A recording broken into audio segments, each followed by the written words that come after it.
Morning, everyone. Before we move into personal tax and changes impacting individuals, I'm going to cover some basic tax administration points that were brought up in the budget.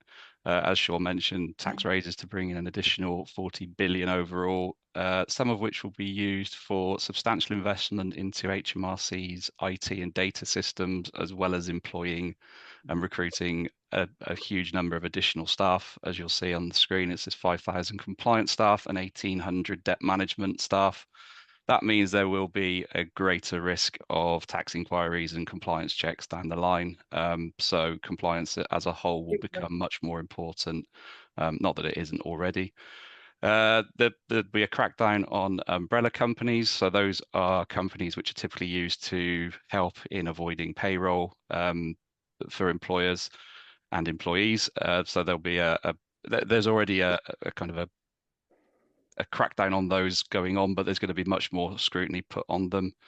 An increase in the rate of interest for overdue tax. So at the moment, with the rises we've had in recent times for interest rates in general, this currently sits at about 7.5%. This will rise by 1.5% so that it will be 9% for all major taxes now for any unpaid tax past the deadline dates, with the exception of corporate tax paid by quarterly instalments, which will go up to 8%. And then quite rightly, an expansion into the investigation work, possibly as a result of the additional compliance staff being recruited into tax avoidance schemes and their promoters. I think we can all agree that everybody should pay their fair share of tax, and those that are abusing the system should be caught and obviously reprimanded accordingly. It's worth noting before we move on to the next slide that many of the changes that we are going to talk about today, we don't have the legislation or the technical detail. Many are still in consultation form, and those consultations will run their course. So over the coming weeks and months, and possibly into the middle of next year, we'll have a lot more firmer technical detail. Next slide, please, Sean. Next slide, you see, well, where is it? Oh, it's this down here, I think. Let's have a look what it says. Can we all make sure we're on mute as well, please? Oh, you're on mute. No.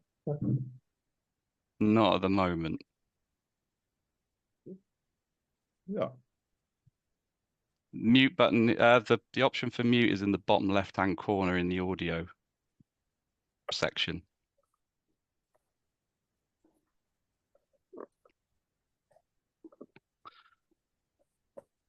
So I'll carry on with the personal tax changes. So the personal allowances and the tax thresholds will remain frozen until 2028. This was brought in by the previous government, and it was widely expected that the freezing of those rates and allowances would be pushed further into the 2030s. But the Chancellor confirmed that after 2028, these will increase in line with inflation.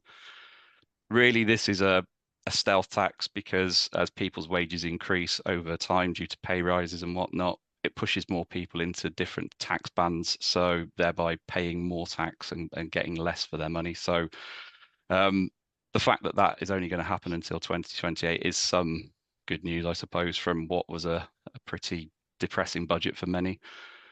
So Enterprise Investment Scheme and the Venture Capital Trust Scheme will be kept until 2035. These are beneficial in terms of obtaining tax relief, particularly against income tax. One of the big changes is the abolition of the non-domicile regime and the whole removal of the domicile concept. This is a legal definition. It's not a statute or anything in statute. It's mainly to do with those people that were not born in the UK that have come to settle, or who have parents who were born outside the UK and can benefit from a more beneficial regime. We've had many changes to this regime since 2008. It's quite an old regime in real terms. It goes back way past the 1960s. So at the moment, under the current rules, you have 15 years to elect for non-domicile status, which means that any of your offshore income and gains don't have to be taxed in the UK if you don't bring them or remit them to the UK. As of April 25, that will change completely and will be moved to a residency-based system, whereby you will only have 4 years to receive offshore income and gains and not be subject to UK tax. After that point, you will be fully taxable on your worldwide income and gains. For those people that are deemed non-domiciled already, there is an extension to something called the temporary repatriation facility, whereby any previously unremitted income and gains can be brought to the UK for a reduced tax charge. As a result of the domicile concept being abolished, there is the issue now that offshore trust assets, if people stay in the UK for longer than 4 years, they will now fall within the UK crosshairs for IHT. There is also a reform of something called the Overseas Workday Relief Principles, whereby if you have a dual contract in terms of some work is undertaken in the UK and some work is undertaken outside the UK, you can elect for the non-UK element to stay outside of the UK tax regime. That is being refined as a result of the changes above and the concept of domicile and remittance being removed from the legislation. And then finally, in relation to all things offshore, there's a call for evidence published on settlements, transfer of assets abroad, and the CGT anti-avoidance provisions.